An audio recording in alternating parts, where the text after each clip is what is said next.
about to play another big game this weekend with the Catalan derby facing Espanyol. It's not the only big game coming up this weekend. There is also Manchester United and Chelsea Football Club. And there's, of course, something going around with Manchester United, new manager, and, of course, the interim. What can the interim do this weekend? I will talk about all of that. There's also what's going on in Paris in tennis. The Paris Masters is in its semi-final stages, and we know which players might be going and which ones might not be progressing. Welcome to the show, Sports Lounge on Lagos Traffic with 96.1 FM this wonderful Saturday morning. My name is Daryl Johnson. Jimmy Ogun is here. Jimmy, good morning. Welcome to the show. Yeah, good morning. Feels great to be here. Another time to talk sports in less than 15 minutes. Exactly. We'll continue with the last introduction, which is tennis, the Paris Masters. Stefanos Tsitsipas, so doing like he's about to show up for end of the season in tennis. See if he can get something for himself. Masters 1000 title. In the women's category, Arina Sabalenka saying that okay, I just have to be the next Arena, even though I'm not starting strong as a young player, but I might just be catching in late and maybe holding on to the torch. Stefanos Tsitsipas, basically. Yeah, Stefanos Tsitsipas basically it was defeated by Zverev at the Paris Masters. The implication of this is that I'm not sure if he's going to make it for the final 8 event in Malaga, where you have the top 8 playing the last event. I'm trying to recall the name of the event now. Again, we've seen some names also being dropped. Yannick Sinner was not able to take part in this tournament at all due to injury. He got to Paris and then developed some sort of body ache or stomach ache, which made him pull out of the competition. Dragdapa was on the path to a rise and then was knocked out in the quarterfinal by Taylor Fritz, and that means the implication is that he will also be playing at the top 8 events, barring all injuries and all of that. Alcaraz, I think, is also out as well. So it's a battle to make it to the last or the grand finale in tennis at the end of the day for some of these guys, for most of these guys. Djokovic should also be available for this one. Sinner should definitely make it. Alcaraz should be there as well. Maybe the last 6 can change, or the last 4 can change at the end of the day.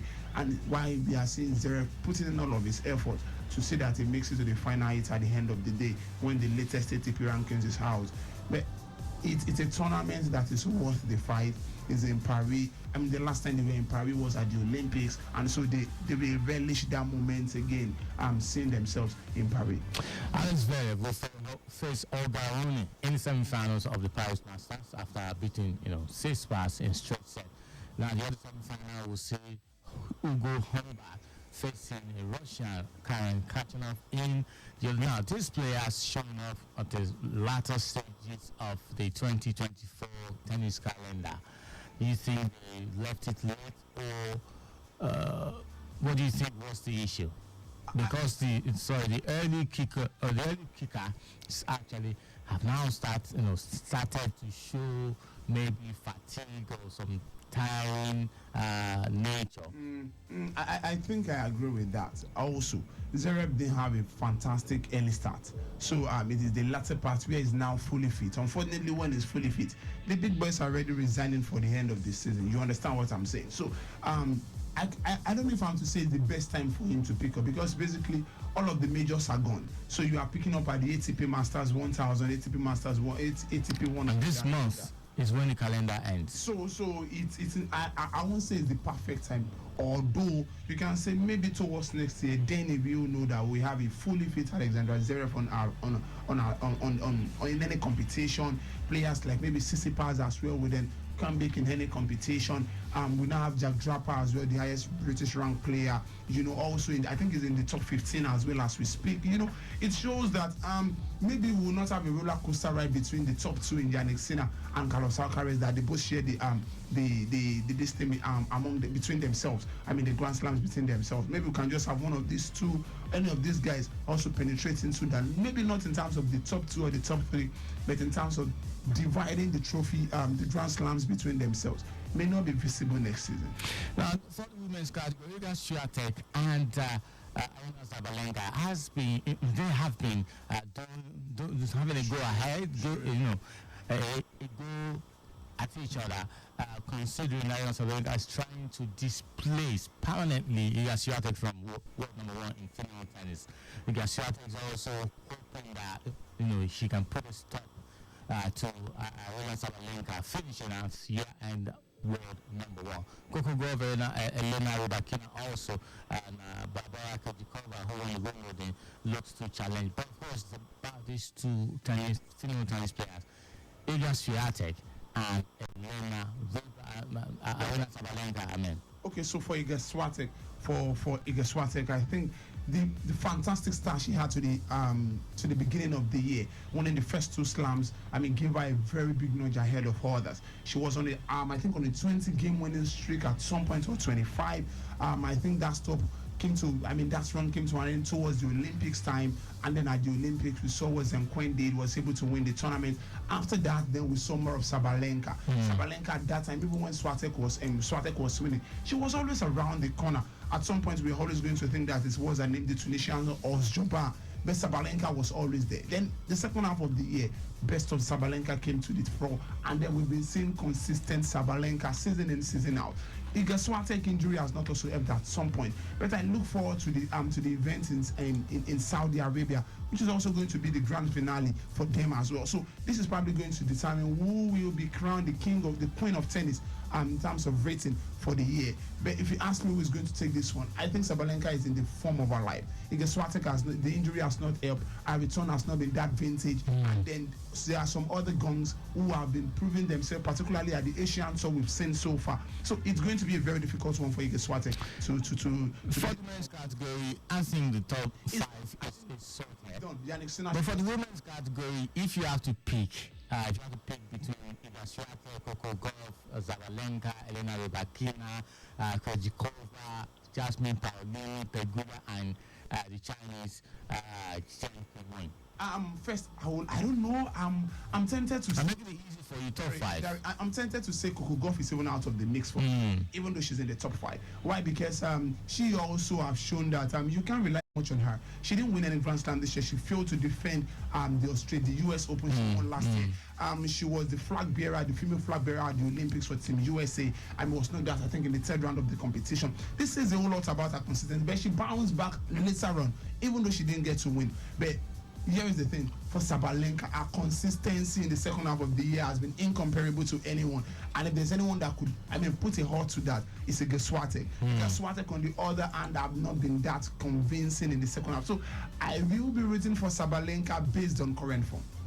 Based on current form. All right, moving from there now to the racetracks. It's the Brazilian Grand Prix this weekend, and we understand that the statue has been erected and unveiled in Brazil.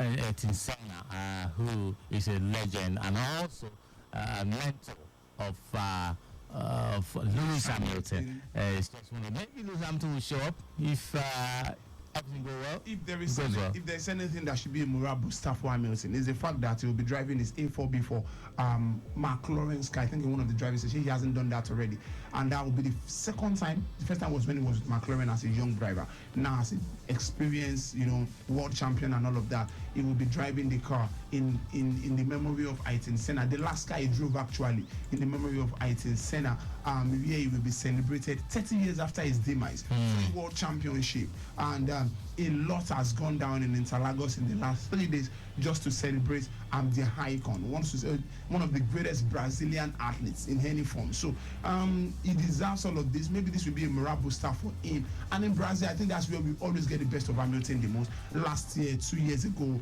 and Martinelli show up big in Interlagos. Maybe this year again, we may see the best of him. And there's going to be a sprint race this weekend in Formula 1 in Brazil.